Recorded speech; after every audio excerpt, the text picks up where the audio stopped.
अस्सलाम वालेकुम नाजरीन, आप देख रहे हैं आवाज और मैं हूं शहजाद इकबाल। बुज़दिल दहशतगर्दों की तरफ से आज एक और दहशतगर्दी का हमला पाकिस्तान में हुआ है। आज शाम को सेवन शरीफ लाल शहबाज कलंदर की दरगाह पे हमला हुआ है और ये जो पिछले कुछ धमाके होते हुए आए पाकिस्तान में, पिछले 4-5 दिन में 8 दहशतगर्दी के वाकयात हो चुके हैं। उनमें से इस धमाके की शिद्दत सबसे ज्यादा थी क्योंकि आज जुमेरात का दिन है और एक बड़ी तादाद में लोग जाते हैं दरगाहों पर और इस दरगाह पर भी बड़ी तादाद में आज लोग मौजूद थे और जहां पे ये धमाका हुआ वो मेन हॉल था और इसीलिए जो तादाद है जख्मियों की वो भी सैकड़ों में है। बताया जा रहा है कि 200 से 250 अफराद जख्मी हैं और अब तक की इतलात के मुताबिक 70 से जायद अफराद इस धमाके में शहीद हो चुके हैं।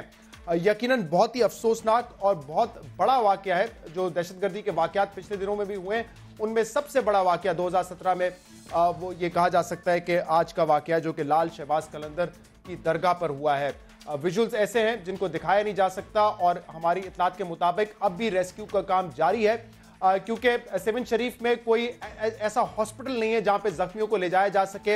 एम्बुलेंसेस दूर से आ रही हैं, जामशोरो शिफ्ट किया जा रहा है, दादू लेके जाया जा रहा है, लोगों को हैदराबाद के अस्पतालों में लेके जाया जा रहा है। तो जाहिर सी बात है जो रेस्क्यू का काम है वो भी इतना आसान नहीं है और इसमें भी आर्मी जो है इसमें इन्वॉल्व हो चुकी है। हेलीकॉप्टर्स आर्मी की तरफ से फराहम किए जाएंगे और इसके अलावा इमदादी कार्रवाइयां अभी भी जारी हैं। कुछ देर पहले आर्मी चीफ का ये स्टेटमेंट आया है कि कौम के खून के एक एक कतरे का हिसाब लिया जाएगा। इससे पहले ये भी कहा था कि पाकिस्तान की आवाम पुरसुकून रहे। जाहिर सी बात है एक तशवीश तो है पाकिस्तान की आवाम में कि जो दहशतगर्दी हमने देखा था कि आहिस्ता आहिस्ता खत्म होती हुई नजर आ रही थी पाकिस्तान में, अब वो वापस सर उठा रही है और किसी एक सूबे एक शहर की बात नहीं है, चारों सूबों में फाटा में पिछले 5 दिनों में धमाके हुए हैं। तो तशवीश तो जरूर है लेकिन यकीनन ये टाइम ऐसा है कि तमाम पाकिस्तानियों को इकट्ठा होना है, मुत्तहिद होना है और इस दहशतगर्दी के खिलाफ और इस जहनियत के खिलाफ जो इंतहा पसंद जहनियत है उसके खिलाफ लड़ना है। अब से कुछ देर पहले प्राइम मिनिस्टर नवाज शरीफ साहब ने भी ये कहा है कि जो आज हमला हुआ है वो पाकिस्तान के खुशहाल मुस्तकबिल पर हुआ है और उन्होंने भी इस अज़म का ऐलान किया है कि एक एक दहशतगर्द को कुचला जाएगा। हम तमाम तर सूरत हाल पर बात करेंगे। इस प्रोग्राम में हमें ज्वाइन करेंगे लाइन के मेज़बान बिलाल कुतुब साहब लाहौर में हमारे साथ हैं। बिलाल साहब आपका बहुत बहुत शुक्रिया प्रोग्राम में ज्वाइन करने के लिए। चंद और मेहमान भी हमारे साथ प्रोग्राम में होंगे। मैं आपको ये बताता चलूँ, इसकी तफसील तो मैंने आपको बताई है कि पिछले 5 रोज में 8 धमाके हो चुके हैं जिनमें 100 से जायद अफराद जो हैं वो शहीद हुए हैं। लेकिन पाकिस्तान में ये पहली मरतबा नहीं हुआ है कि किसी दरगाह पर हमला हुआ हो। इसकी एक बड़ी तारीख है और मैं ज्यादा पीछे नहीं जाऊंगा। 2010 के बाद भी अगर हम देखें तो 6 बड़े हमले हो चुके हैं 6 दरगाहों पर। 1 जुलाई को हमला हुआ था हजरत दाता गंज बख्श के मजार पे जिसमें 50 से जायद अफराद शहीद हुए थे। 7 अक्टूबर 2010 को हमला हुआ था कराची की दरगाह पर हजरत अब्दुल्ला शाह गाजी के मजार पर और उसमें 8 अफराद शहीद हुए थे। 25 अक्टूबर को पाकपतन हजरत बाबा फरीदुद्दीन की दरगाह पर हमला हुआ था जिसमें 9 अफराद शहीद हुए थे। तो 6 हमले बड़े हो चुके हैं इन दरगाहों पे। अभी पिछले दिनों नवंबर में 2016 नवंबर में शाह अहमद नूरानी की दरगाह पर हमला हुआ था और उसमें 70 से जायद अफराद शहीद हुए थे, 200 से जायद अफराद उसमें जख्मी हुए थे। तो कोई तारीख अगर हम देखें तो उसमें बहुत सारे वाकयात हो चुके हैं और इस पर हमने बार बार बात की है कि इन हसास लोकेशंस पर, इन सॉफ्ट टारगेट्स पर सिक्योरिटी कितनी होनी चाहिए। तो इस पर भी हम तफसील से बात करेंगे। हमारे साथ इस वक्त हमारे रिपोर्टर संजय साचवानी मौजूद। संजय, बताइएगा कि क्या जख्मियों को अब वहां से मुंतकिल कर दिया है हॉस्पिटल में या अभी भी ये सिलसिला जारी है? शहजाद, जख्मियों को इस वक्त भी जो है यहाँ से हैदराबाद, जामशोरो, नवाबशाह के अस्पताल मुंतकिल किया जा रहा है क्योंकि 7 में जो वो 7 के जो शहर भर में कई एम्बुलेंस सहूलियत इतनी नहीं थी तो हैदराबाद और करीबी जो अजला है वहां से एम्बुलेंसों की बड़ी तादाद 7 पहुंची थी तो उन्हें आने में भी 1.5 से 2 घंटा लग गया थे। तो अब जो इन एम्बुलेंस में मरीज जो जख्मी थे उन्हें भरकर जामशोरो, नवाबशाह और हैदराबाद भेजा जा रहा है। साथ ही साथ हैदराबाद के CMH अस्पताल वहां भी इन्हें मुंतकिल किया जा रहा है। इस वक्त अगर हम यहाँ सूरत हाल की बात करें तो 200 से ज्यादा जख्मी जो है वो इस वाक़े में हो चुके हैं और 57 जो है अफराद जो लुकमा अजल बन गए। डिप्टी कमिश्नर जो है जामशोरो उनके मुताबिक 57 जो है वो अफराद इस वक्त तक जो वो जांबाज हो चुके हैं। धमाका जो है उस वक्त किया गया 6:30 बजे जो है यहाँ पर धमाल का टाइम होता है। 6:30 और 7 के दरमियान जो है वो दहशतगर्दों ने वो एक बुज़दिलाना कार्रवाई की। लाल कलंदर शहबाज के जो मज़ार है उसके अहाते में बिल्कुल जो जहाँ पर धमाल डाली जाती थी उनके बिल्कुल करीब जो है वो एक धमाका हुआ। और आज जुमेरात की रात है तो जिसकी वजह से बड़ी तादाद में यहाँ पर ज़ायरीन आए हुए थे, न सिर्फ हैदराबाद, कराची, उन समेत पंजाब के इलाकों से लाल शहबाज कलंदर के मेले पर जो है वो बड़ी तादाद में ज़ायरीन आते हैं। ये बताएगा हमें कि क्या कोई खास सिक्योरिटी इंतजाम होता है या नहीं होता? जैसे अभी हम डिस्कस कर रहे हैं कि ये पहली मर्तबा नहीं है कि किसी दरगाह को टारगेट किया गया हो, किसी मजार को टारगेट किया गया हो। क्या कोई खास सिक्योरिटी इंतजाम थे या नहीं? शहजाद, सिक्योरिटी के इंतजाम की अगर बात करें तो सिक्योरिटी में सिर्फ 2 पुलिस एहलकार थे जो यहाँ पर दरगाह के अंदर मौजूद थे। अगर वॉक थ्रू गेट की बात करें तो 3 दरगाह में जो दाखिली रास्ते हैं उन 3 दाखिली रास्तों में से 2 दाखिली रास्तों पर वॉक थ्रू गेट लगे जरूर हुए मगर वो काम नहीं करे, वो वॉक थ्रू गेट खराब है जिसकी हम मेले के दौरान निशानदेही कर चुके हैं। मगर उसके बाद जब यहाँ पर आसिफ अली जरदारी ने कुछ महीने पहले 7 शरीफ की दरगाह का दौरा किया था तो उस टाइम वक्त जो है यहाँ पर हजारों नहीं बल्कि मैं कहूँगा कि दर्जनों हजार जो है उन तादाद में यहाँ पर जो है वो सिक्योरिटी के लोग आए थे, पुलिस आई थी, उनके स्पेशल कमांडोज आए थे, कराची से उनकी गाड़ियां भरकर यहाँ आई थी। मगर आम पब्लिक के लिए यहाँ पर सिक्योरिटी के इंतजाम इंतहाई नाक़िस थे। अगर सिक्योरिटी के इंतजाम होते तो ये वाकया मुमकिन है ना पेश आता। मुल्क भर में दहशतगर्दी की कार्रवाई हुई, कोयटा, पेशावर, लाहौर में धमाके हुए, कराची में समा की वैन पर हमला हुआ। उसके बाद अगर सिंध हुकूमत होश के नाखून लेती, सिंध पुलिस अगर होश के नाखून लेती, अगर सिक्योरिटी के इंतजाम करती, क्योंकि सिंध में जल्द ही अहम बड़ी दरगाहें हैं जिसमें लाल कलंदर शहबाज सर फहरिस्त है। अगर वहां पर सिक्योरिटी के इंतजाम मुकम्मल होते, जो वॉक थ्रू गेट खराब है अगर वो चल रहे होते तो शायद सूरत हाल दूसरी होती। संजय, मैं आपसे मजीद भी अपडेट लेता रहूंगा, खासतौर पर ये हॉस्पिटल्स की जो सूरत हाल है उस पर भी हम बात करेंगे। बिलाल कुतुब साहब, पिछले 5 दिनों में 8 हमले हो चुके हैं। मीडिया को निशाना बनाया गया है, पुलिस एहलकारों को निशाना बनाया गया है, फौज को निशाना बनाया गया है और ऐसा लग रहा था अब दहशतगर्द हार्ड टारगेट की तरफ जा रहे हैं। लेकिन ये तो एक दरगाह पे आज हमला किया है बुज़दिल दहशतगर्दों ने। एक सॉफ्ट टारगेट है और आज जुमेरात का दिन है, एक बड़ी तादाद में लोग वहां पर मौजूद थे। आपकी बात बिल्कुल दुरुस्त है। मैं सबसे पहले तो ये कहूँ कि यहाँ पे मुझे जाने का हमें इत्तफाक हुआ है, अपना प्रोग्राम हमने यहाँ से किया। यहाँ पे 2 चीज़ें जो हैं वो बहुत ही वाज़े तौर पे सबको इल्म होना चाहिए। एक तो यहाँ पे गुर्बत का आलम जो है वो मेरे ख्याल में आम शहरी जो लाहौर में या कराची में या इस्लामाबाद में बैठा है उसको एहसास भी नहीं हो सकता कि यहाँ पे गुर्बत का आलम क्या है। गुर्बत के आलम की एक मिसाल दूँ, जो लोग आज 70 शहीद हुए हैं, यहाँ पे लोगों ने सफ़ेद रंग का पानी नहीं देखा हुआ। जो यहाँ पे लोग पानी पीते हैं वो पीछे इसके दरगाह के एक तालाब है बहुत बड़ा, जहाँ पे 6-6 इंच अकाई लगी हुई है और उसके नीचे से जो पानी है लोग उसको बगैर फिल्टर के या किसी ट्रीटमेंट के पीते हैं। दूसरी बात यह कि ये जो हमला है ये बगैर किसी सवाल के ये पाकिस्तान पे शहजाद हमला है, इसलिए कि इस दरगाह पे मुसलमान नहीं सिर्फ जाते, सिर्फ मुख्तलिफ मसालिक नहीं जाती, यहाँ पे हिंदू जाते हैं, यहाँ पे सिख जाते हैं, यहाँ पे ईसाई जाते हैं और तमाम लोग यहाँ पे कॉन्ट्रीब्यूट करते हैं सोसाइटी को, सिस्टम को, खाने की सूरत में, लिबास की सूरत में, न्याज की सूरत में, किसी भी सूरत में। और इसमें हिंदू बहुत ज्यादा एक्टिव रोल अदा करते हैं। लेकिन सोचने की बात यह है कि आज भी जब मुजम्मत जो है वो प्राइम मिनिस्टर करेंगे शहजाद, तो मैं ये सोचता हूं कि वो मुजम्मत किससे कर रहे हैं, किसको कह रहे हैं कि हम मुजम्मत करते हैं इस बात को। जब भी कभी ऐसा हादसा होता है किसी कौम के साथ, मुल्क के साथ, जो नजरियाती भी हो और सियासी भी हो, तो नजरियाती तौर पे एक पैरेलल जो है वो नैरेटिव देना होता है। हमें अभी 15-20 साल हो गए, हम इसके पैरेलल कोई नैरेटिव नहीं लेकर आ सके कि हमने अपनी जहनों की तब्दीली, अपने किरदारों की तब्दीली, एक नुक्ता नजर के मुखालिफ लोगों की तरबियत कैसे करनी है। ना सिलेबस, कुछ नहीं है हमारे पास, कोई तैयारी नहीं है। ये दूसरी तरफ अगर देखिए तो ये जो सारा एक सियासी माहौल है, जिसकी सियासी जंग है, ये फौज की जंग नहीं है, ये रियासत की जंग है, सियासत की जंग है। फौज ने अपना काम ज़र्ब-ए-ज़ब में कर दिया, अब उसकी मेंटेनेबिलिटी के लिए आपको सियासतदान चाहिए थे, आपको लीडरशिप चाहिए थी। लेकिन लीडरशिप भी वही बयान दे रही होती है जो कि कोई भी बयान दे रहा है। लेकिन एक जुमला सिर्फ कहूं, अगर चीफ ऑफ आर्मी स्टाफ एक बयान देता है तो मेरा दिल मानता है कि वो सच्चा है, लेकिन जब इस मुल्क का सदर या प्राइम मिनिस्टर को बयान देता है तो मेरा दिल क्यों यकीन नहीं करता। मुझे क्यों लगता है ऐसा कि ये सिर्फ अल्फाज की जंग है, ये वाकई कुछ आइंदा भी करने वाले नहीं है। मैं आपसे मजीद बात भी करता हूं। इस वक्त हमारे साथ गजनफर शाह साहिब हैं, सजादा नशीन है दरगाह शरीफ के, और गालिबन उस वक्त वहां पे मौजूद भी थे। बहुत बहुत शुक्रिया गजनफर साहब, आपने वक्त दिया। अगर मैं दुरुस्त हूं, आप मौजूद थे उस वक्त दरगाह पर? नहीं जी, दरबार शरीफ पे उस वक्त मैं मौजूद नहीं था। मैं दरबार शरीफ से होके ही निकला हूँ जी। नमाज के लिए, मगरिब की नमाज के लिए। तो मेरे निकलने के बाद ये सानिया वाकया हुआ है पीछे। क्या तफसीलात हैं अब तक, कितने लोग इसमें शहीद हो चुके हैं, जख्मी, और इस वक्त क्या हालात हैं वहां पर? मेरे भाई 100+ तो कैजुअलिटीज हैं, शहादतें हैं, और 250 के करीब जख्मी हैं। काफियों को अभी मैं खुद हॉस्पिटल से होके आया हूँ, काफियों को रेफर किया है कराची, हैदराबाद, नवाबशाह, जी। 3 जगहों पे। और अभी भी कुछ जख्मी, कुछ 70-80 के करीब सेवन शरीफ में मौजूद हैं, जिनको अभी रेफर करना है। एम्बुलेंसेज जैसे जैसे आती जा रही हैं तो उनको रेफर करते जा रहे हैं। आसपास में हॉस्पिटल्स तो वहां पे है नहीं अभी, जैसे बिलाल कुतुब साहब भी बता रहे थे, बड़ा गरीब इलाका है, गरीब है वहां के लोग। तो जामशोरो, हैदराबाद या कराची भेजा जाएगा तो उसमें तो वक्त लगेगा फिर। जनाब, 7 अस्पताल बाकी अस्पतालों से काफी बेहतर है, अल्लाह की मेहरबानी है। यहाँ पे ट्रामा सेंटर एक्टिव है, और शोबा हादसात में भी काफी, और अब्दुल्ला शाह इंस्टीट्यूट बनवाया है सईद मुराद अली शाह ने।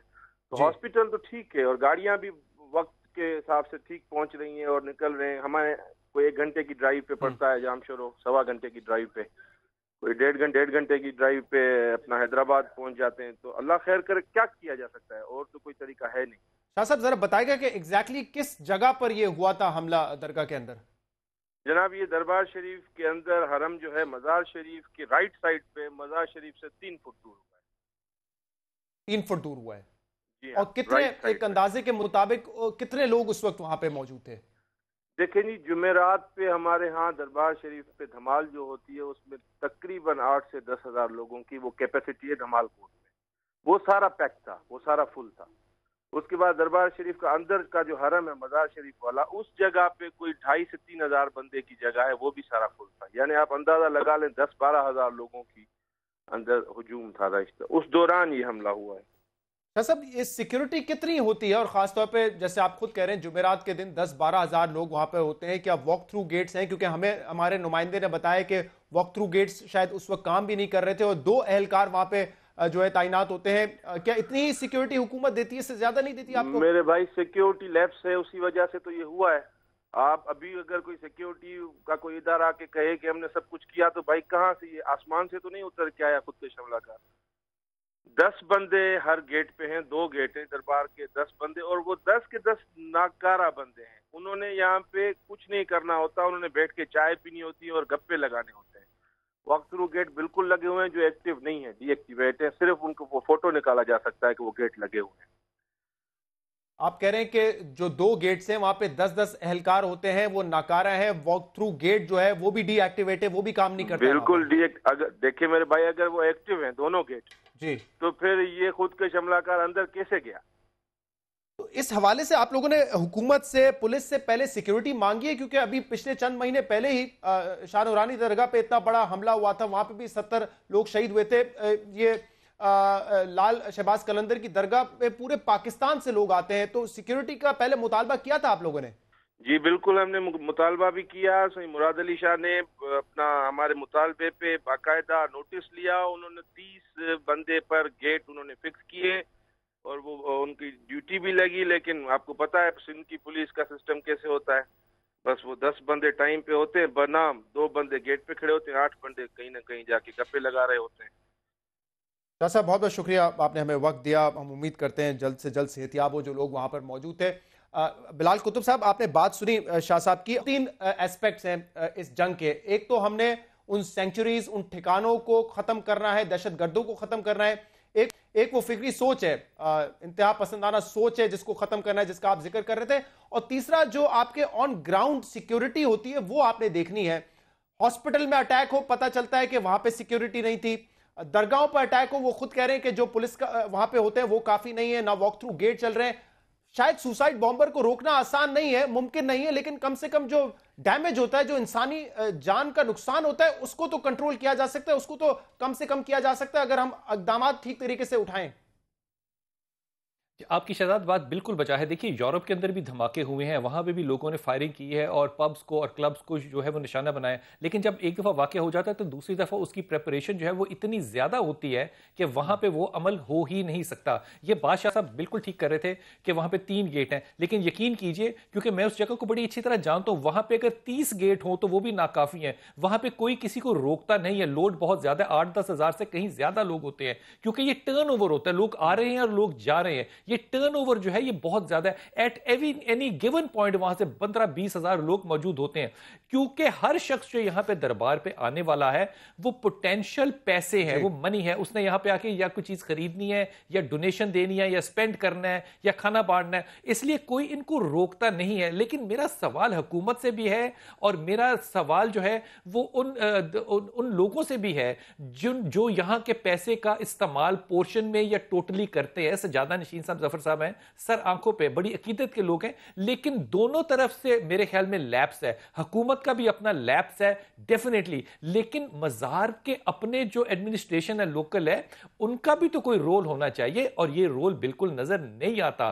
ये कोई नई बात नहीं है जो हुई है, सबको पता था कि ये इस वक्त पाकिस्तान के अंदर थ्रेट है। वो थ्रेट के लेटर्स तो व्हाट्सएप पे चल रहे हैं, इतनी कॉमनैलिटी है ये बात की, आम आवाम को, आम बच्चियों को पता है, और ये खबर जो है ये वहां तक नहीं पहुंची जहां पे ये धमाका होता है। मेरे ख्याल में ये जो आपने तीनों बातें की, इनके ऊपर बिल्कुल ठीक है काम होना चाहिए, लेकिन सवाल ये पैदा होता है कि वो काम किसने करना है। शहजाद, आप यहां पे जो कर सकते हैं वो आप कर रहे हैं, आप यही कर सकते हैं ना, आप और क्या कर सकते हैं। लेकिन ये आवाज जो पहुंच रही है, क्या ये उनके कानों में, उनके जमीरों में, उनके दिलों पे असर कर रही है? मैं ईमानदारी से समझता हूं कि ये असर नहीं कर रही। पुलिस वाले अपनी जान दे रहे हैं, सिपाही अपनी जान दे रहे हैं, यूनिफॉर्म में लाहौर में डीआईजी लेवल तक लोगों ने अपनी जानें दी हैं। जब आप गौर करें तो इस दहशतगर्दी के मुकाबले में पाकिस्तान ने अपने यूनिफॉर्म में जितने ऑफिसर्स की शहादत ली है, पूरी पहली और दूसरी जंगे अजीम को मला लें, इतने ऑफिसर्स शहीद नहीं हुए भाई उन्होंने, और उनसे आपकी एक्सपेक्टेशंस क्या हैं? अब यहां पे पॉलिटिकल विल है जो हमें नजर नहीं आ रही। सही बिलाल साहब, इस पे हम तफसील करेंगे। फिलहाल एक ब्रेक लेते हैं प्रोग्राम में, इसके बाद आपके सामने दोबारा हाजिर होंगे।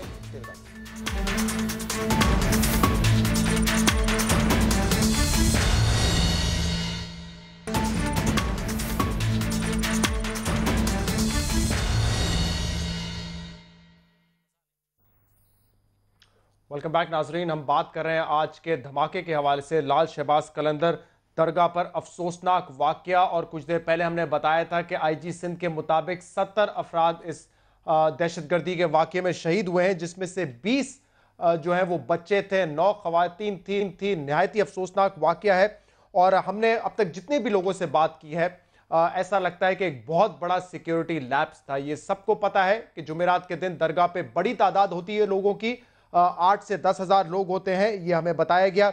वहां के सज्जादा नशीन ने ये हमें बताया, लेकिन जो सिक्योरिटी डिप्लॉय होनी चाहिए और जितनी ऑन पेपर है सिंध हुकूमत जो दिखाती है कि 84 एहलकार वहां पे होने चाहिए, उनमें से सिर्फ 16 अफराद वहां पर सिक्योरिटी दे रहे थे। जो हेल्थ के इंतजाम हैं, अस्पतालों के इंतजाम हैं, वो भी आपके सामने है, क्योंकि कोई बड़े हॉस्पिटल नहीं है करीब, तो या तो मरीजों को नवाबशाह लेके जाया जा रहा है या फिर हैदराबाद, और कुछ लोगों को कराची भी मुंतकिल किया जा रहा है। इस पर हम मजीद बात भी करेंगे। फिलहाल आपको बताएं कि अहम खबर यह है कि तुर्खम बॉर्डर को जो है सील किया गया है। अब से कुछ देर पहले हमने आपको बताया था कि आज जो है चीफ ऑफ आर्मी स्टाफ जो है वो मौजूद थे मोहम्मद एजेंसी में, बाजौड़ एजेंसी में, जहां पे उन्होंने बताया था कि अफगानिस्तान में दहशतगर्द जो है वो रीग्रुप हो रहे हैं, लेकिन यह भी कहा गया था कि इन तमाम दहशतगर्दों को शिकस्त दी जाएगी,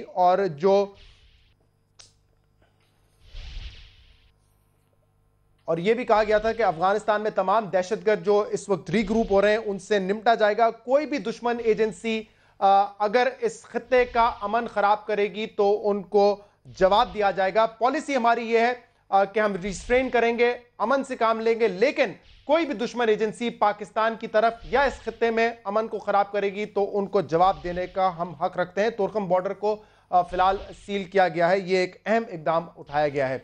हमारे साथ इस वक्त बिलाल कुतुब साहब मौजूद हैं, जावेद काजी साहब मौजूद हैं। बिलाल कुतुब साहब, ये हमने नेशनल एक्शन प्लान बनाया जिसमें ज़रबे अज़ब ऑपरेशन शुरू हुआ।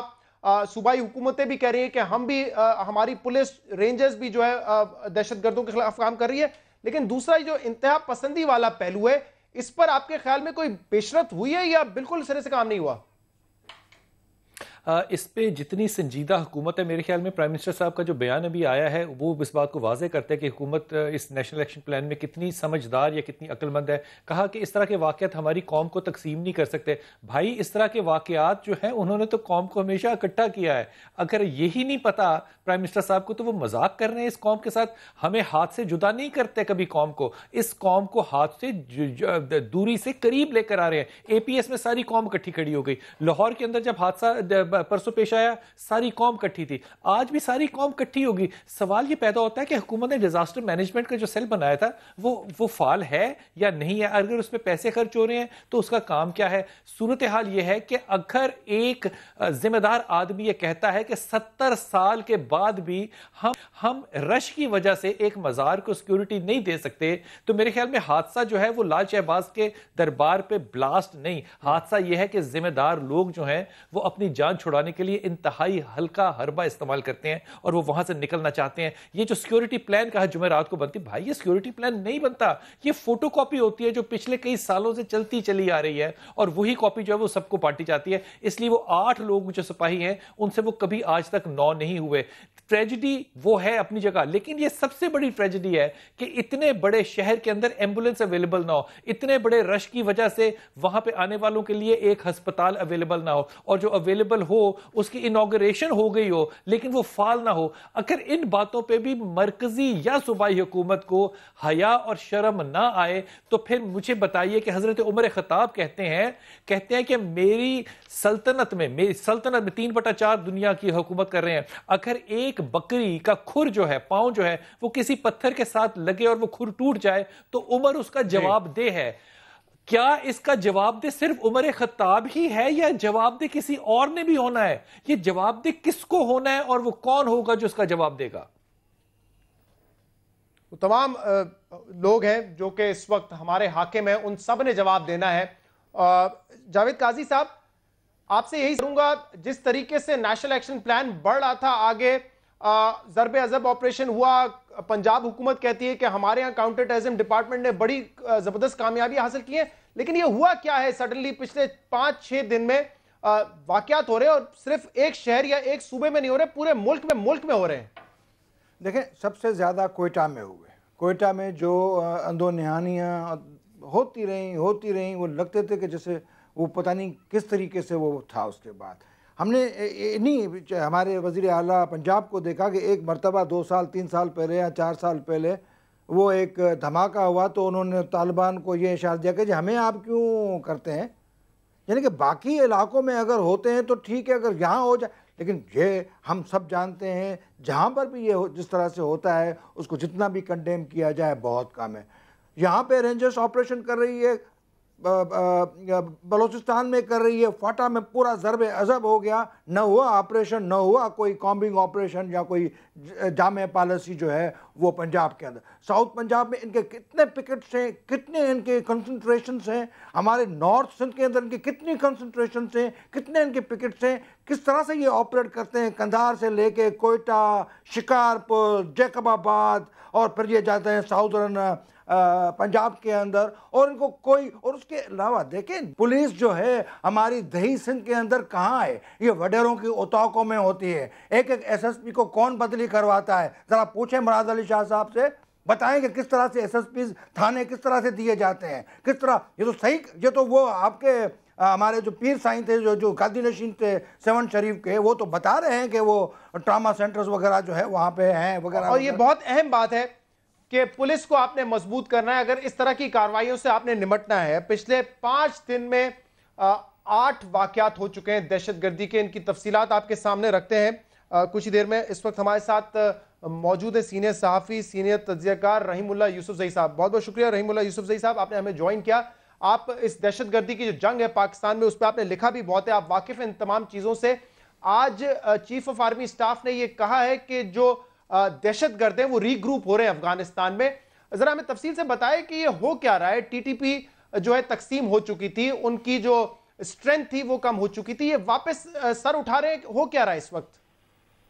ये बिल्कुल देखिए, ये तकसीम हो गए थे, लेकिन इनको शायद एहसास हो गया है कि तकसीम होने से ये कमज़ोर हो गए थे। और अभी जो ज़ाहिर है उनको जो नुकसान हुआ, जो उनसे सारे इलाके पाकिस्तान फौज ने कार्रवाई करके छीन लिए, कई को मार दिया, पकड़ लिया, तो इनको नुकसान हुआ है। शायद इस एहसास के बाद इन्होंने इकट्ठा होना शुरू कर दिया है और कुछ इनके इत्तेहाद भी बने हैं। मेरे ख्याल में ये मिलकर अभी कार्रवाइयाँ कर रहे हैं। जिस तरह आज के हमले की जिम्मेदारी दाइश ने कबूल की है, लेकिन दाइश का ऐसे मुनज़्ज़म वजूद पाकिस्तान में नहीं है। दाइश इतना बड़ा हमला पाकिस्तान में इस तरीके से नहीं कर सकता जिस तरह 7 शरीफ में हुआ है। लगता ये है कि ये मुख्तलिफ जो तंजीमें हैं उन्होंने मिलकर कार्रवाई इस्तेमाल किया है। ये खतरे में इजाफा हो गया, हमलों में भी इजाफा हो गया, लेकिन मैं समझता हूँ कि उनके पास ये पुरानी ताकत नहीं है। तो ये कुछ अरसे के लिए तो इस तरह के हमलों को सस्टेन करेंगे, तकरीबन रोजाना के हिसाब से जो हमले कर रहे हैं, लेकिन ये लंबे अरसे तक शायद न कर सकें। सही, लेकिन जिस किस्म के हमले हुए हैं, जैसे हमने लाहौर में देखा या आज 7 में हुआ, इससे ये बात भी वाज़ेह है कि अगर प्लानिंग अफगानिस्तान में बैठ के होती है, वहां से अगर सुसाइड बॉम्बर को भेजा भी जाता है, लेकिन उनके सहूलतकार यहीं पे मौजूद हैं। बिल्कुल, ये तो हकीकत है। जो भी हमला होगा उसमें सहूलतकार भी होगा।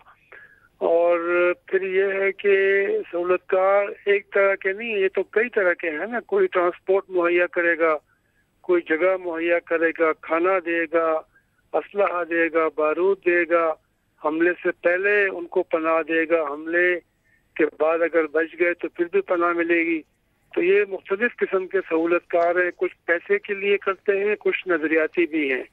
और ये पाकिस्तान ही में मौजूद है। जहाँ पे हमला होता है, जिस इलाके में, जिस शहर में, जिस सूबे में, तो ये समझ ले कि वहाँ पे उनका नेटवर्क है। और जब तक ये नेटवर्क होगा सहूलतकारों का, तो ऐसे हमले करने में मिलिटेंट्स को आसानी होगी। और आप देखें ना कि चारों सूबों में भी हमले हो गए, फाटा में भी हमला हो गया। बिल्कुल, चारों सूबों में हुआ, फाटा में हुआ। हमारे पास, पाकिस्तान के पास इस वक्त ऑप्शंस क्या है? कल फॉरेन ऑफिस ने तो डेप्यूटी हेड ऑफ मिशन को बुलाया अफगानिस्तान के और कहा कि जो सेंचुरीज हैं इन दहशतगर्दों की अफगानिस्तान में है, वहां से पाकिस्तान पर हमले होते हैं। हमारे पास इस वक्त ऑप्शंस क्या है? अभी ये खबर आई थी कि तोरखम बॉर्डर को सील कर दिया है। मजीद क्या ऑप्शंस है हमारे पास इस वक्त अगर अफगानिस्तान से हमले हो रहे हैं पाकिस्तान में? देखें, ये तोरखम बॉर्डर को सील करने से तो जो लोग आना चाहते हैं वो नहीं रुकेंगे। और हमने बॉर्डर मैनेजमेंट इसलिए की थी तोरखम में और चमन में कि ये जो बड़े रास्ते हैं जो बहुत इस्तेमाल होते हैं, कम से कम यहाँ पे इनको रोका जाए। लेकिन तकरीबन 245 रास्ते हैं अफगानिस्तान और पाकिस्तान के दरमियान। इसमें पहाड़ी इलाके भी हैं, इसमें सहरा भी है। तो ये सारे इलाके जो हैं, जो रास्ते हैं, उनको तो हम बंद नहीं कर सकते, न कभी ये बंद हुए हैं। और सारे रास्ते तो तकरीबन हम रास्तों की हिफाजत कर रहे हैं। पाकिस्तान ने तकरीबन 900 से लेके 1000 तक पोस्टें बनाई हैं, लेकिन उस पार तो 100 से भी कम पोस्टें हैं। तो इसका मतलब है कि वहाँ से तो लोग बिला रोक टोक आएंगे और पाकिस्तान ने उनको रोकना है। तो ये एक आसान काम नहीं है। इसमें एक मिसाली बात तो ये होगी कि दोनों मुल्कों को आपस में मिलकर काम करें और इस खतरे को रोकें, इसका मुकाबला करें। जब तक ये नहीं होगा तो जाहिर है इस पार भी लोग आएंगे, उस पार भी जाएंगे। लेकिन अगर अफगानिस्तान तावन नहीं करना चाहता तो फिर पाकिस्तान ने अपने आप को तो महफूज करना है। पाकिस्तान ने अपने यहाँ फौजी कार्रवाइयाँ भी की हैं और शहरी इलाकों में भी सर्च ऑपरेशन हुए हैं, वो तो हो रहे हैं। लेकिन अगर यही जो सेफ हेवन्स हैं, जो पनाहगाहें हैं, जो मराकज़ हैं अफगानिस्तान में बिल्कुल बॉर्डर के करीब है, तो फिर पाकिस्तान को अफगानिस्तान से कहना चाहिए कि या तो ये पनाहगाहें ख़त्म करे, खुद करे। अगर खुद नहीं करता तो फिर अमेरिका से करवाए। वो भी वहाँ पे बतौर, उनके भी काफ़ी फौजी हैं, एयरफोर्स है। अगर वो दोनों नहीं कर सकते, उनके पास वसाइल नहीं है, तो फिर पाकिस्तान को मौका दें, ये मिलकर करें। कोई तरीका तो निकालना पड़ेगा। लेकिन एक इसके जवाब में अफगान हुकूमत ये कहेगी, मुतालबा करेगी कि पाकिस्तान में जो अफगान तालिबान के कोई ठिकाने हैं या हक्कानी नेटवर्क के, तो उसको भी तबाह किया जाए। रहीमुल्लाह साहब, ये बात आज आर्मी चीफ ने फिर दोहराई है कि पाकिस्तान की सरजमीन को इस्तेमाल नहीं होने दिया जाएगा किसी भी मुल्क में दहशतगर्दी करने के लिए, और ये भी कहा है कि रेसिप्रोकेट होना पड़ेगा दूसरी तरफ से कि कोई और मुल्क भी पाकिस्तान की सरजमीन पर हमला नहीं करेगा। लेकिन अगर हो रहा है और हमें पता है कि अफगानिस्तान में लोग हैं, वहां की हुकूमत कुछ नहीं कर रही, तो फिर हमारे पास कोई वाजे मजीद कोई ऑप्शन रह जाता है या सिर्फ जो है वो डिप्लोमेटिक जरिए ही हम इस्तेमाल कर सकते हैं? फिलहाल तो हम सफारतकारी कर रहे हैं और काफी अरसे से दौरे भी नहीं हो रहे, मुलाकातें भी नहीं हो रही हमारे आला हुकाम की, तो वो हमें शुरू करने पड़ेंगे ताकि दौरे हो जाएं और कोई फैसले हो जाएं। और जो पाकिस्तान ने तजवीज़ दी थी कि इंटेलिजेंस शेयरिंग होनी चाहिए ISI और जो उनका जो खुफिया इदारा है NDS, उसके दरमियान तावन का मुआहदा पहले हो गया था, उसको रिवाइव करके उसके ऊपर अमल दरामद किया जाए। ये तो कुछ ऐसे काम है जो तब मुमकिन है जब ताल्लुकात बेहतर होंगे। और फिर ये है कि अफगानिस्तान की हुकूमत की शिकायत को सुनना चाहिए, जो हमारे बस में है वो करना चाहिए। लेकिन अफगानिस्तान की जो सरजमीन है वो पाकिस्तान के लिए एक बड़ा खतरा बन गई है। वहाँ पे बलोच मिलिटेंट्स को पनाह मिली है, वहाँ पे तालिबान मिलिटेंट्स को, लश्कर इस्लाम को पनाह मिली है, और अफगानिस्तान की हुकूमत के ताल्लुकात इंडिया से इतने करीब हो गए हैं कि वो गैर जानिबदार नहीं रहा। और यही एक मसला पाकिस्तान के लिए है कि दोनों इकट्ठे हो गए हैं पाकिस्तान के खिलाफ। तो इसका मुकाबला पाकिस्तान तो कर रहा है, लेकिन पाकिस्तान को मेरे ख्याल में अफगानिस्तान से बिल्कुल दो टोक बात करनी चाहिए कि इतने हमले हुए, ये शवाहिद है, अफगानिस्तान की सरजमीन पाकिस्तान के खिलाफ इस्तेमाल हुई है। सही। और पाकिस्तान कब तक इसको बर्दाश्त करेगा, ये बातें अफगानिस्तान से करनी चाहिए। ठीक है, बहुत बहुत शुक्रिया। रहीमुल्लाह यूसुफजई साहब हमसे बात कर रहे थे और कह रहे थे दो टोक बात करने का वक्त आ गया है अफगानिस्तान हुकूमत से। उनको शवाहिद के साथ ये बताना पड़ेगा कि अफगानिस्तान की सरजमीन इस्तेमाल हो रही है पाकिस्तान के खिलाफ। और आज ये बात आर्मी चीफ ने भी कही थी कि ना पाकिस्तान की सरजमीन को इस्तेमाल होने दिया जाएगा किसी और मुल्क के खिलाफ, ना ही किसी और मुल्क को यह इजाजत दी जाएगी कि वो पाकिस्तान की सरजमीन पर आकर दहशतगर्दी करे। प्रोग्राम में शामिल करते हैं एक ब्रेक, इसके बाद आपके सामने दोबारा हाजिर होंगे। Stay with us.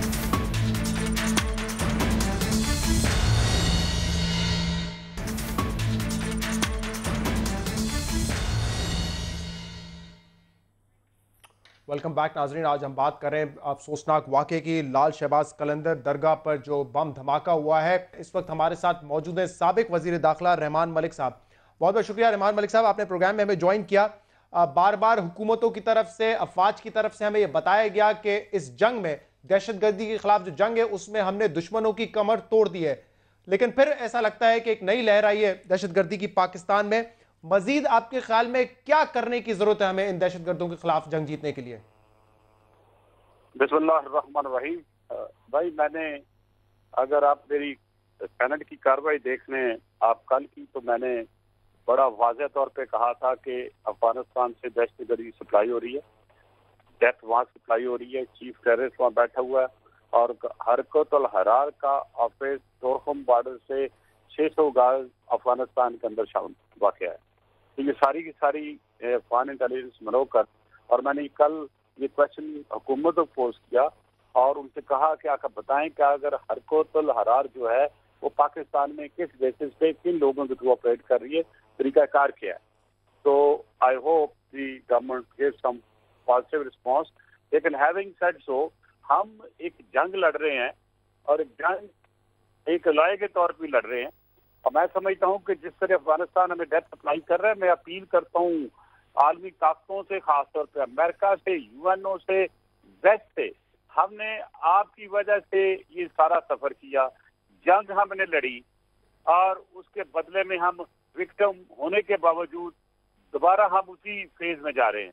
Come forward, do an operation in Afghanistan and finish these terrorist. जिस तरह हमने आपकी मदद की थी एक वक्त पे, जब अफगानिस्तान पे सोवियत यूनियन ने हमला किया, हम उस वक्त भी आपके साथ थे, दूसरी जंग में भी आपके साथ थे। तालिबान के खिलाफ जंग में साथ थे, अलकायदा की जंग में साथ थे, आगे बढ़े और ये हरकतुल हरार जो इस पाकिस्तान में डेट सप्लाई कर रहा है उसके खिलाफ भरपूर तौर पर एक्शन होना चाहिए। तो हमारे साथ मौजूद है पाकिस्तान तहरीक इंसाफ के सीनियर रहनुमा शाह महमूद कुरैशी साहब। शाह साहब बहुत बहुत शुक्रिया ज्वाइन करने के लिए। पिछले 4-5 दिनों में हमने देखा कि फौज पर हमला हुआ, मीडिया पर हमला हुआ, जजेस की वैन पर हमला हुआ, पुलिस एहलकारों पर हमला हुआ, लेकिन आज इन बुज़दिल दहशतगर्दों ने एक सॉफ्ट टारगेट को चुना है, एक दरगाह पर जाकर हमला किया है। क्या कहेंगे आप?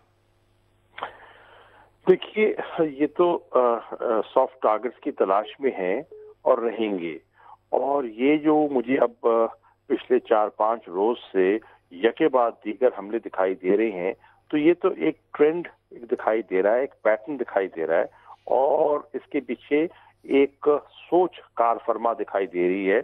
ये स्ट्रे इंसिडेंट्स नहीं है, ये एक ऑर्केस्ट्रेटेड कैंपेन दिखाई दे रही है पाकिस्तान के खिलाफ। पाकिस्तान के अंदर इंतशार, पाकिस्तान के अंदर अदम इस्तेकाम पैदा करने के लिए एक साजिश दिखाई दे रही है, और हमें बैसियत कौम के इसे मिलकर इसका मुकाबला करना होगा। सबको, हुकूमत को, ऑपोजिशन को, मिलिट्री, सिविल लीडरशिप को एक पेज पर आना होगा। अब इसमें हमें पेशरफ्ती हुई है, माजी में कामयाबियां भी हुई, ज़रब अज़ब के थ्रू एक टेररिज्म का ट्रेंड डिक्लाइन भी किया, लेकिन अब फिर दिखाई दे रहा है कि कुछ ग्रुप्स जो हैं, जो तितर बितर हो गए थे, वो रीग्रुप कर रहे हैं, और कुछ लोग ऐसे हैं जो टीटीपी के खास तौर पर जो ट्रांजिट कर गए हैं इनटू अफगानिस्तान, और अफगानिस्तान की सरजमीन को वो इस्तेमाल कर रहे हैं पाकिस्तान के खिलाफ। बहुत सी कुव्वतें जो मकबूजा कश्मीर की सूरत हाल से तवज्जो हटाना चाहती हैं, वो भी शायद पाकिस्तान शाह साहब ये मसला जो है ये तो हमारे सामने है। आप खुद फॉरेन मिनिस्टर रहे, जरा बताइए कि अब हम क्या कर सकते हैं अगर हमें पता है कि ये दहशतगर्द अफगानिस्तान में बैठे हुए हैं।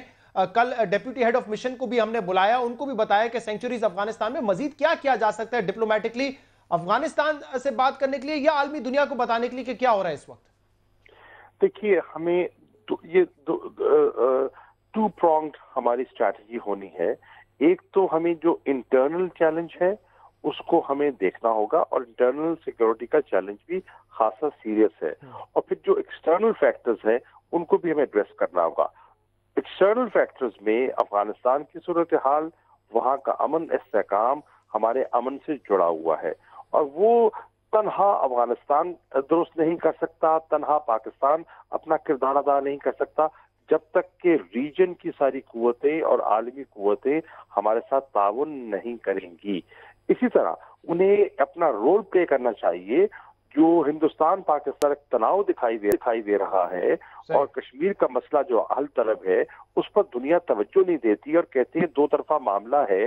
जब तक उसको हल नहीं किया जाता, एक फ्लैश पॉइंट रहेगा, एक बोन ऑफ कंटेंशन रहेगी, और इसका भी हमें दुनिया का एक डिप्लोमेटिक इनिशिएटिव लेना होगा। एक आखिरी सवाल खित्ते पर, एक आखिरी सवाल शाह साहब, आपने कहा दहशतगर्द रीग्रुप हो रहे हैं, क्या सियासी पार्टीज, मुख्तलिफ सूबाई हुकूमतें ये भी रीग्रुप होने के लिए तैयार हैं? क्योंकि लाहौर में वाकया होता है, इमरान खान साहब लाहौर पुलिस को, पंजाब पुलिस को तनकीद का निशाना बनाते हैं, अगले दिन पेशावर में हो जाता है, पेशावर में होता है, अगले दिन सिंध में हो जाता है। तो आप तमाम सियासी पार्टीज एक पेज पर आने के लिए तैयार हैं? ऐसा तो नहीं होगा कि एक सूबे में होगा धमाका तो दूसरी सूबाई हुकूमत उनको तनकीद का निशाना बनाएगी?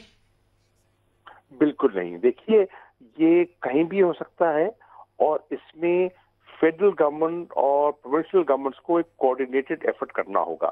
तनकीद का निशाना बनाना मकसूद नहीं है, लेकिन जो कोताहियां हैं, मिसाल के तौर पर नेशनल एक्शन प्लान की अगर मुकम्मल इम्प्लीमेंटेशन नहीं होती तो इसको देखना होगा।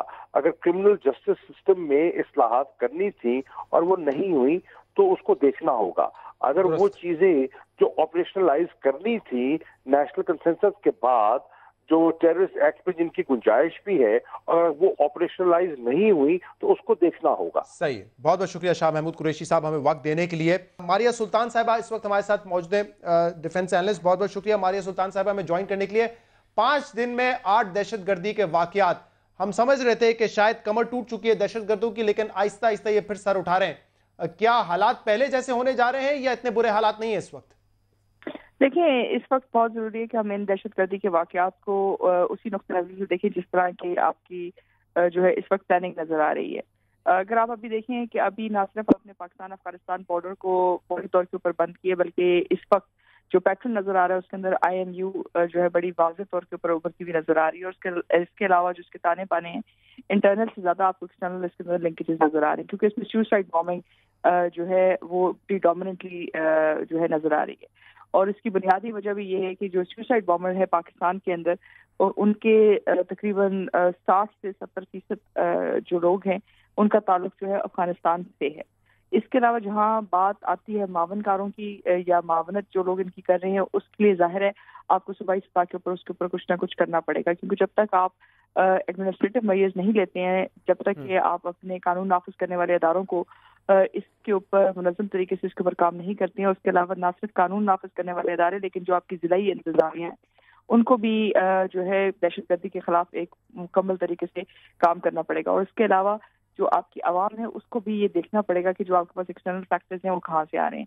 और इसमें कोई शक नहीं है कि ये जो आपके पास इस वक्त ट्रेंड है, ये ट्रेंड एक्सटर्नल लिंकेजेस के साथ लिंक्ड है। और इसमें हमें ना सिर्फ दोबारा इस बात के ऊपर गौर करना पड़ेगा कि जो आपकी सेंटर्स हैं या जो आपके बड़े गुंजान आबाद शहर हैं उनको आपने किस तरह महफूज करना है, और जो आपकी आम पब्लिक जगह हैं उनको आपने किस तरह महफूज करना है, उसके लिए आपको कुछ इक़दाम उठाने पड़ेंगे। मारिया, ये बताइएगा कि तुर्कम बॉर्डर को जब हमने सील किया है, कितना इफेक्टिव होगा ये कि लोग अफगानिस्तान से जो दहशतगर्द आते हैं पाकिस्तान वो ना आ सके? कितना इफेक्टिव साबित होगा ये? देखिए, मसला ये नहीं है कि वो इफेक्टिव कितनी हद तक होगा, लेकिन एक बात बड़ी वाज़ेह है। मसला ये है कि जिस वक्त तुर्कम बॉर्डर से तकरीबन, या पाकिस्तान अफगानिस्तान बॉर्डर की बात करते हैं, तो रोजाना के तकरीबन 1 लाख अफगानी पाकिस्तान के अंदर आ रहा है, जिसमें से 90% के पास कोई कानूनी दस्तावेज नहीं, सिर्फ 200 लोग वीज़ों के ऊपर आते हैं। और इस पे आपकी जो सिक्योरिटी इस्टेब्लिशमेंट है उसका बहुत बड़ा जो वक्त है, जो दहशतगर्द आपके पास सरहद पार से आ रहे होते हैं उनके जो स्लीपर सेल्स हैं उनके पीछे काम करने में लग जाता है। इससे आपको बड़ी हद तक ना सिर्फ आप जो है अंदरूनी तौर के ऊपर इनके खिलाफ मुतहरिक हो सकेंगे, लेकिन इसके साथ साथ जो अफगानिस्तान की सरहद बैठ के पाकिस्तान के अंदर ये कार्रवाइयाँ कर रही हैं उनके लिए भी बड़ी मुश्किलात पैदा हो सकती हैं। तो ये उस लिहाज से एक कारआमद फैसला है, लेकिन इसके साथ साथ जिलाई तौर के ऊपर भी और इंतजामी तौर के ऊपर भी, सूबाई तौर के ऊपर भी हमें कुछ इक़दाम करने पड़ेंगे जो कौमी सतह के ऊपर आपको ये फैसला करना पड़ेगा। बहुत बहुत शुक्रिया हमारे सुल्तान साहबा हमें ज्वाइन करने के लिए। बिलाल कुतुब साहब, अहम बात यह है कि पिछले 5 दिनों में हमने देखा है कि ये दहशतगर्दी की लहर हमें नजर आई है, लेकिन अगर इससे पहले हम जाएं, 1.5-2 साल में हमारी अफवाज ने, पुलिस ने, रेंजर्स ने बड़ी कुर्बानियां दी हैं और बड़ा जबरदस्त काम किया है। हमने वाकई देखा था कि ये अमन हमें नजर आ रहा था इतने सालों बाद। 2009-10 में जितने सैकड़ों की तादाद में जो है हमले होते थे वो होना बंद हो गए थे, तो उसको अप्रिशिएट करने की भी जरूरत है और इस उम्मीद की भी जरूरत है, ये दुआ करने की भी जरूरत है कि वो हालात जो हमने पिछले चंद महीने पहले देखे थे अमन के, वो वापस आ जाएं। आपकी बात बिल्कुल बजा शहजाद, लेकिन उसके अंदर जो बेसिक रोल था वो सियासी लोगों का नहीं था, वो फौज का था। अगर उसकी वजह से हुआ था तो फिर आपके ऊपर एक बहुत बड़ा सवालिया निशान है। अल्लाह ताला के रसूल ने कहा कि क़यामत की आखिरी निशानियों में से एक निशानी, अम्मा आयशा इसको रावी करती हैं, वो ये कि हुकूमत जो है वो नाअहल लोगों के हाथों में आ जाएगी। अगर हुकूमत जो है वो डॉन लीक्स और पनामा लीक्स में से नहीं अभी तक बाहर निकल सकती, तो क्या मैं काजी साहब के सामने ये सवाल रखूं कि जनाब हमारी हुकूमत की क्या नीयत नहीं है या इसके अंदर कैपेसिटी नहीं है? अगर कैपेसिटी नहीं है फिर तो इसको माफ कर दिया जाए और इसकी जो ह्यूमन रिसोर्स है उसको तब्दील किया जाए। अगर नीयत नहीं है तो फिर तो हम लोग अपना वक्त जाया कर रहे हैं इसके ऊपर बहस करके। मेरे पास वक्त बिल्कुल खत्म हो गया है। बिलाल कुतुब साहब, आपका भी शुक्रिया और जो दीगर मेहमान हमारे साथ प्रोग्राम में थे उनका भी बहुत शुक्रिया। पिछले 5 दिन में जो 8 दहशतगर्दी के वाकयात हुए हैं उनमें 100 से ज्यादा अफराद शहीद हुए हैं। आज का वाकया जिसकी शिद्दत सबसे ज्यादा थी उसमें 70 अफराद से ज्यादा शहीद हुए हैं। 20 बच्चे थे, 9 इसमें औरतें थी। हम दुआ ये करते हैं कि जो हौसले हैं पाकिस्तान के अवाम के वो बुलंद रहें। जाहिर सी बात है एक मुश्किल वक्त है, लेकिन इस दहशतगर्दी को और इस इंतहा पसंद जो सोच है उसको शिकस्त देना हमारा भी उतना ही काम है जितना हुकूमत का है और पाक अफवाज का है। इस प्रोग्राम का फीडबैक आप हमें दे सकते हैं हमारे सोशल मीडिया पर। इजाजत दीजिए, अल्लाह हाफिज।